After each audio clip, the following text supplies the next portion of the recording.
भगवान के इस वेद सर्व वेदमय रूप का यदि हम कोई भी व्यक्ति श्रद्धा पूर्वक नमस्कार ध्यान करता है, ग्रह नक्षत्र ताराओं के रूप में भगवान का अधिदैविक रूप प्रकाशित हो रहा है। यह तीनों समय उपयुक्त मंत्र का जप करने वाले पुरुष के पाप नष्ट कर देता है। जो पुरुष प्रातः, मध्याह्न और सायं तीनों काल में इसका आदिदैविक स्वरूप का नित्य प्रति चिंतन वंदन करता है, उसके उस समय तक के किए हुए पाप तुरंत नष्ट हो जाते हैं।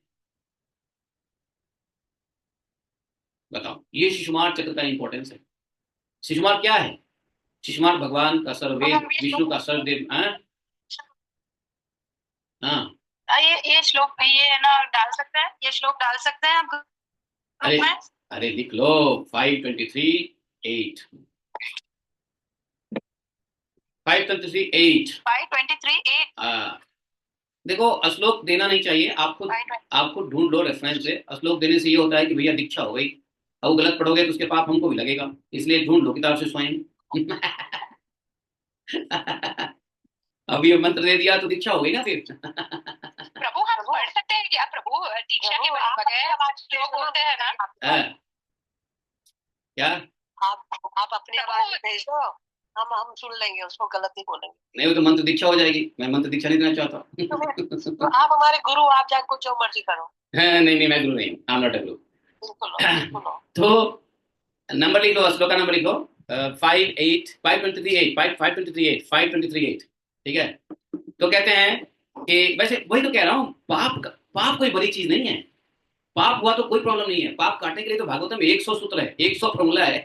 हर अध्याय को पढ़ने से पाप नष्ट हो जाएगा। भागवतम सुनने मात्र से पाप नष्ट होने वाला है। क्योंकि भागवतम से क्या होता है, भगवान कान से घुस जाते हैं हृदय में और सबको सफाई करते रहते हैं। तो भागवतम का हर चैप्टर ही पाप को नाश करता है। अगर मान लो चलो हम लोग सुबह शाम दोपहर नहीं शिशु कुमार जी को ध्यान देते हैं, भागवतम को तो रोज ध्यान देते हैं ना, तो हर चैप्टर ही भागवतम का उद्धारक और पाप से नष्ट करने वाला है। कलो कलमश नाशनम है। तो कालाय नायामिशाम पतये महापुरुषाय धीमहि, ये शिशुमार भगवान। तो इसलिए ये जो ज्योतिष है, आप समझ गए ज्योतिष क्या है? ज्योतिष स्वयं भगवान सर्वदेव में भगवान है। ज्योतिष स्वयं सर्वदेव में भगवान है। कोई जीव भगवान के अंग से बाहर है ही नहीं। शिशुमार से बाहर कोई जीव नहीं है।